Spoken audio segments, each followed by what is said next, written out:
Hello guys, welcome to this channel. Today, we are going to demystify in plain language the difference between debit and credit terms used in accounting books like journals, ledgers, trial balances, and beyond. Watch this video till the end, and I promise you will grasp the distinction once and for all. First, when we say debit and credit, many students get confused because they think of them as what comes in and what goes out. That's a common misunderstanding. In accounting, debit and credit are not about physical movement of money but about how we classify and balance accounts.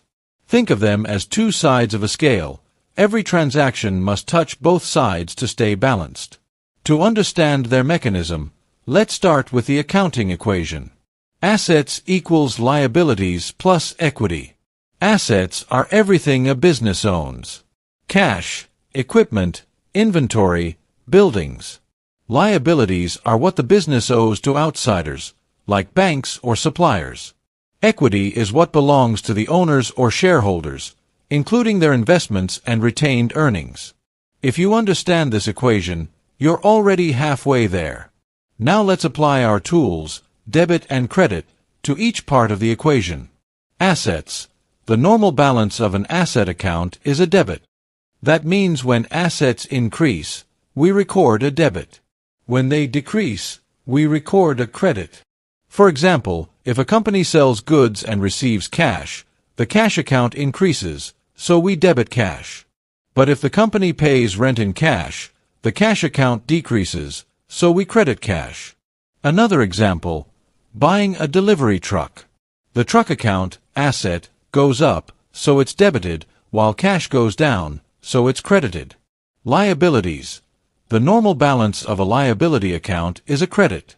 When liabilities increase, we credit them. When they decrease, we debit them. For instance, if a company takes a loan from the bank, the loan payable account increases, so we credit it.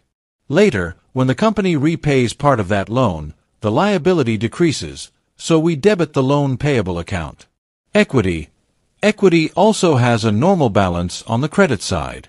When owners invest money or when the company earns profits, equity increases, so we credit it. When equity decreases, say, through dividends paid to shareholders, we debit it. For example, issuing shares brings in cash, so cash is debited and share capital, equity, is credited. But if the company distributes dividends, retained earnings, equity, are debited because they shrink. The key takeaway is this: debits increase assets and expenses, while credits increase liabilities, equity, and revenue. Every transaction has two sides, and together they keep the books balanced. So next time you see debit and credit in a journal entry, don't think of them as good or bad, or in and out. Think of them as the language of balance, a system that ensures the accounting equation always holds true.